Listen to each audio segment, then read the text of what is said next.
Honestly, I don't know what to think. I don't know what to feel. I became a little emotional reading part 2 of this 2012 Ministry of Culture, Youth and Sports publication, Origins and Development of Guyana's Matrimony. Now, before I even get to that, has the Ministry of Culture, Youth and Sports shared anything about Matrimony 2027 as yet? I didn't go far in part 2. I read 3 pages and there were 2 names mentioned, and I had to go do some research on who these 2 men were, who these Guyanese men were, because I never hear about them.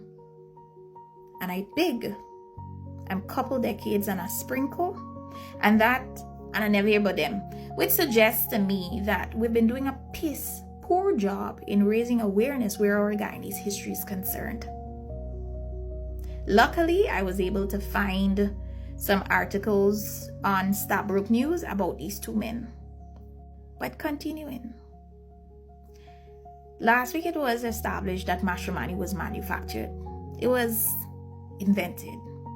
Despite that, matrimony still had carnival influences. These 3 pages of part 2 that I read reinforced that, and they mentioned some of the main carnival traditions that matrimony drew on. We have the Santa P, which we know as the tramping, which masquerade is involved in. You have the steel band. You have the tradition of Shanto. And I think like 2 years back, I did something about the Shanto genre, which was created right here in Guyana by Bill Rogers. Now, if you don't know who Bill Rogers is, I'm sure you know about young Bill Rogers, or Roger Hines, the other name that he goes by, Daddy Father. But what really took me by surprise was Calypso, the other tradition. And the 2 men that they mentioned speaking about Calypso. Now, British Guyana used to have a lot of exchanges with Trinidad where Calypso is concerned. And we even had, I guess, a vibrant music industry back then, to the point that we had local producers producing and managing for Trinidadian and Barbadian Calypsonians, among others, I guess. But hold on. The 2 men who I never hear about are Cyril Shaw, who was Mighty Sparrow's manager. And the other person who was mentioned was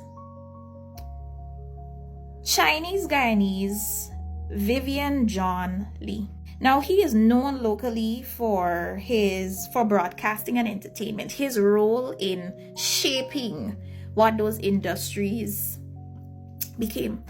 What I am a bit curious about is, with all the years of celebration of Chinese arrival and what's not, how come I never hear about this man name yet? Once. Not once.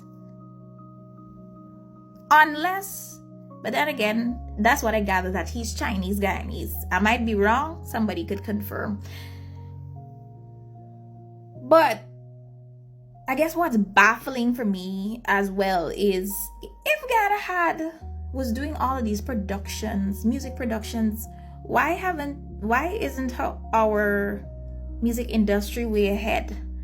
What happened? Is anybody doing the groundwork to understand where was the breakdown, how the breakdown happened, etc.? But like, I'm so baffled.